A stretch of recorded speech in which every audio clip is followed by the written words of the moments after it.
Assalamualaikum warahmatullahi wabarakatuh. Kami dari kelompok 5 akan memaparkan materi tentang tanggung jawab profesi. Etika profesi bidang IT profesional dan profesionalisme. Profesional adalah pekerja yang menjalankan profesi. Dalam melakukan tugas profesi, para profesional harus bertindak aktif.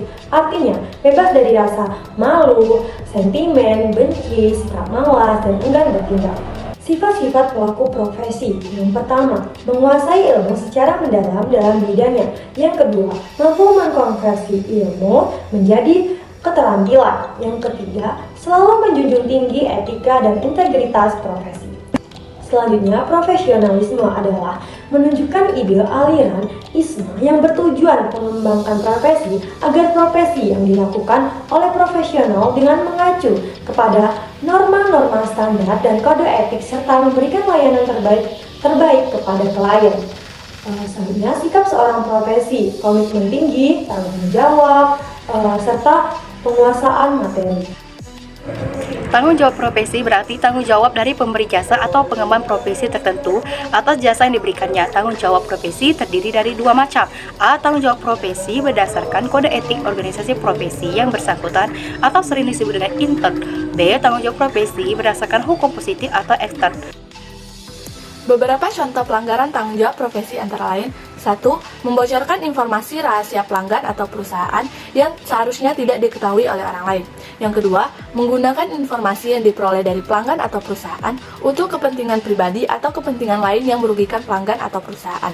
Yang ketiga, mengabaikan keamanan informasi pelanggan atau perusahaan yang menyebabkan terjadinya kebocoran data atau serangan. Yang keempat, mengabaikan privasi pelanggan dan perusahaan. Yang kelima, tidak memberikan pelayanan yang profesional atau tidak memenuhi kewajiban kontrak dengan pelanggan atau perusahaan. Pelanggaran-pelanggaran di atas dapat menyebabkan kerugian finansial, reputasi, atau bahkan keamanan. Prinsip-prinsip tanggung jawab profesional. Yang pertama, holistik atau keseluruhan. Profesional memperhatikan keseluruhan sistem komponen-komponen dari jasa atau praktik yang diberikannya. Yang kedua, optimal atau terbaik. Profesional selalu memberikan jasa atau praktiknya yang terbaik bagi perusahaan. Yang ketiga, lifelong learner atau belajar sepanjang hidup. Profesional selalu belajar sepanjang hidupnya untuk menjaga wawasan dan ilmu pengetahuan sekaligus mengembangkannya. Yang keempat, integriti atau kejujuran. Profesional menjunjung tinggi nilai-nilai kejujuran serta bertanggung jawab atas integritas atau kemurnian pekerjaan atau jasanya. Yang kelima, sharp atau berpikir tajam. Profesional selalu cepat tanggap terhadap permasalahan yang ada dalam jasa atau praktik yang diberikannya.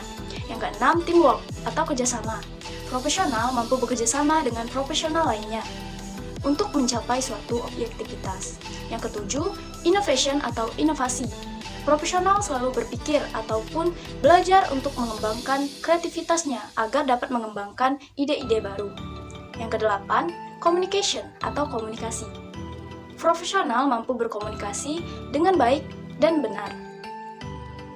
Selanjutnya adalah tanggung jawab profesi. Yang pertama adalah munculnya kesadaran moral atau kemahiran dalam mengenali masalah moral dalam profesi. Yang kedua adalah memahami dan menilai pandangan beberapa dari pihak lain.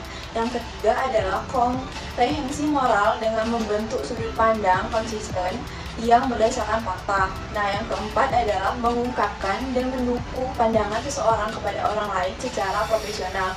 Yang kelima adalah mampu bertanggung jawab secara profesional.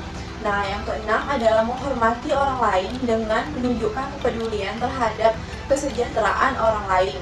Nah, yang ketujuh adalah menerima perbedaan secara wajar dalam perspektif moral profesional dari segi apapun. Faktor penyebab pelanggaran tanggung jawab profesi adalah semakin merebaknya penggunaan internet. Jaringan luas komputer tanpa disadari para pemiliknya disewakan kepada spammer atau penyebar email komersial, fraudster atau pencipta situs tipuan, dan penyabot digital. Terminal-terminal jaringan telah terinfeksi virus komputer yang mengubah komputer menjadi zombie. Syarat-syarat profesi. Menurut Ahmad Tafsir, ada 10 kriteria syarat untuk sebuah pekerjaan yang harus disebut sebagai profesi. Yang pertama, profesi memiliki suatu keahlian yang khusus. Yang kedua, profesi harus diambil sebagai pemenuhan panggilan hidup.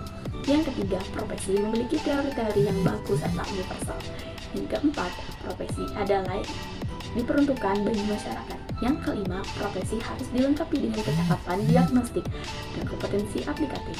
Yang keenam, pemegang profesi memegang otonomi dalam melakukan profesinya. Yang ketujuh, profesi memiliki kode etik. Yang kedelapan, profesi memiliki klien yang jelas. Yang kesembilan, profesi memiliki organisasi profesinya. Dan yang terakhir 10, profesi mengenali hubungan profesinya dengan bidang-bidang yang lain. Terima kasih.